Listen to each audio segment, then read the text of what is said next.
വിശ്വസിക്കുന്നുണ്ട്, അല്ലാഹ് തന്ന ഭക്ഷണം കഴിക്കുന്നുണ്ട്, അല്ലാഹ് തന്ന പാനീയം കുടിക്കുന്നുണ്ട്, അല്ലാഹ് തന്ന പാർപ്പിടം അനുഭവിക്കുന്നുണ്ട്. പക്ഷേ സുബഹിക്ക് എഴുന്നേറ്റ് നീ നിസ്കരിക്കണമെന്ന് പറയുമ്പോൾ നിന്റെ ഊറ ഉയരുന്നില്ല, നിന്റെ നട്ടൽ അണങ്ങുന്നില്ല. അസർ നിസ്കാരം റബ്ബ് നിസ്കരിക്കാൻ പറയുമ്പോ നിന്റെ ഉറക്കം സമ്മതിക്കുന്നില്ല. പാവപ്പെട്ടവർക്ക് നിന്റെ മുതൽ നിന്ന് ഇത്ര കൊടുക്കണമെന്ന് പറയുമ്പോ അതിന് നിനക്ക് സൗകര്യമില്ല.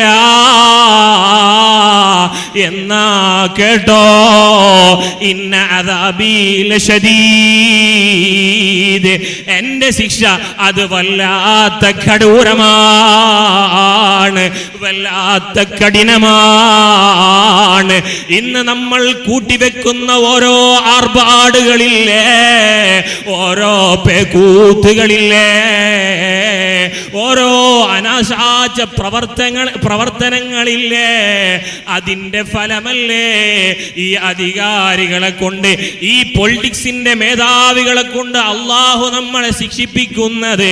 പ്രിയപ്പെട്ട മുഅ്മിനീകളെ, നമുക്കുള്ള പരിഹാരമൊന്നു മാത്രമാണ്.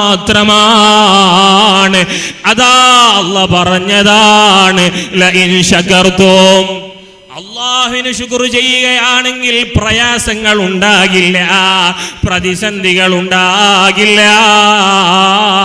മഹാനായ താജുദ്ദീൻ സുബ്കി തങ്ങള് ആ മനുഷ്യനോട് ഇങ്ങനെ വഅദ് പറഞ്ഞു, നിന്റെ നിഅമത്ത് പോകാനുള്ള കാരണം നിങ്ങൾ ചെയ്യുന്ന തെറ്റുകളാ.